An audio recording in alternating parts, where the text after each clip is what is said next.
Salam alaikum tout le monde, comment allez-vous? J'espère bien. Si vous avez mal, allez voir le docteur. Ah, vous allez me dire, ouais, mais tu t'acharnes, James et tout. Vous me connaissez, ceux qui suivent ma chaîne depuis très longtemps. Vous savez, quand j'ai un sujet en tête, je lâche pas.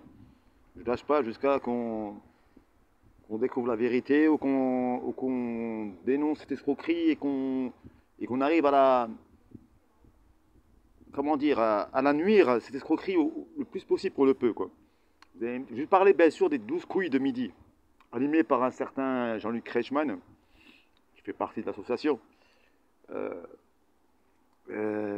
mais avec son histoire, avec son Stéphane, je veux pas Stéphane, hein. Le Stéphane, franchement, le bon Gaulois, je peux pas l'en vouloir, tu vois. On lui a dit, écoute, on va te faire gagner toutes les émissions, tu vas avoir de l'argent, tu auras une notoriété. Mais pour le Stéphane, je veux pas l'en vouloir. Mais même, si j'étais à sa place, j'aurais dit, non, non, à un moment, c'est visible quand même. La question s'est même passée dans la presse. À un moment, il pose une question, qu'est-ce qu'un épagnol breton? Un chien, un poisson ou une marque de croquettes?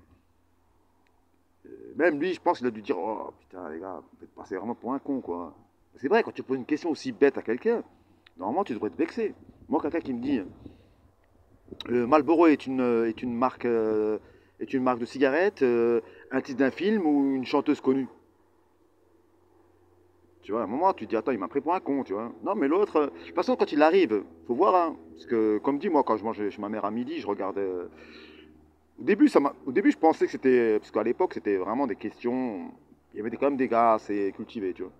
Mais là, les questions, franchement, tu vois que c'est du favoritisme. Où on monte en grade une personne. Parce que voilà, il t'aime bien.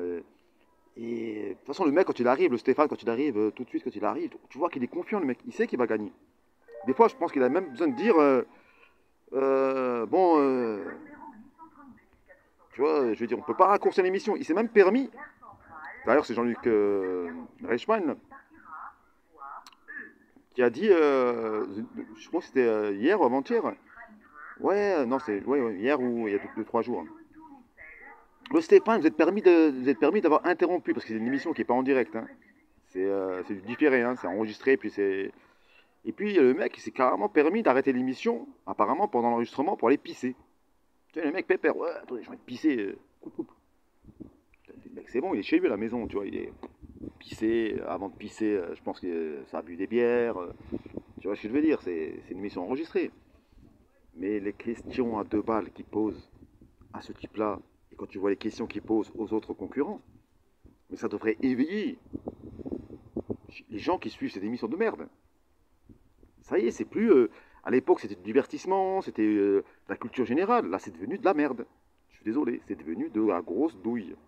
Les 12 couilles de midi, animées par un animateur.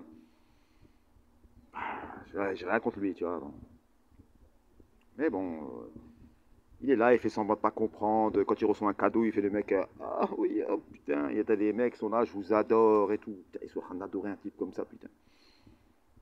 Ah, dans quel monde on vit, voilà. À l'époque, on adorait les gens, ils estimaient des philosophes, des grands écrivains, des grands politiciens, des penseurs. Maintenant, on idolâtre un mec qui est payé, je sais pas, 20 000 balles, 30 000 balles par mois pour animer de la merde, et en plus, là, tricher dans une émission, service public.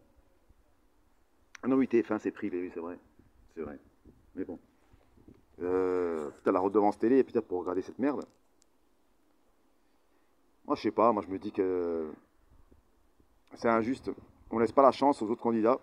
On leur pose des questions pièges, comme une question sur un truc, quel est le plus cher objet d'un mec? En fait, c'est une bague de pénis, quoi.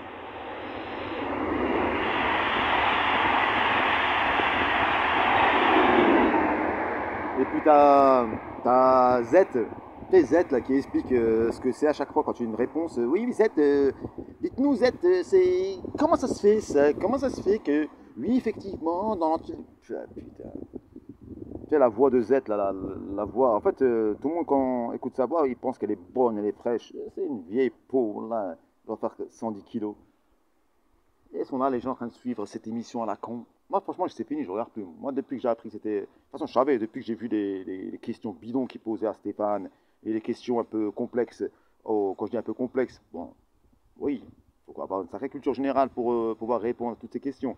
Mais par contre, les questions qu'il pose à notre cher ami Stéphane, putain, euh, quand il est AM, PM, s'il est 12h PM, c'est ou 12h AM, ça se passe comment? C'est AM, c'est le soir ou c'est PM le matin? T'apprends ça au CM2. T'apprends ça au CM2. Comme j'ai dit, franchement, les Américains ont plus de classe. Ils veulent imiter les ricains, mais ils n'arrivent pas. Parce que chez les ricains, il y a un multiculturalisme, il n'y a pas qu'une seule entité dominante. Il va pas te suicider, voilà. Je te jure.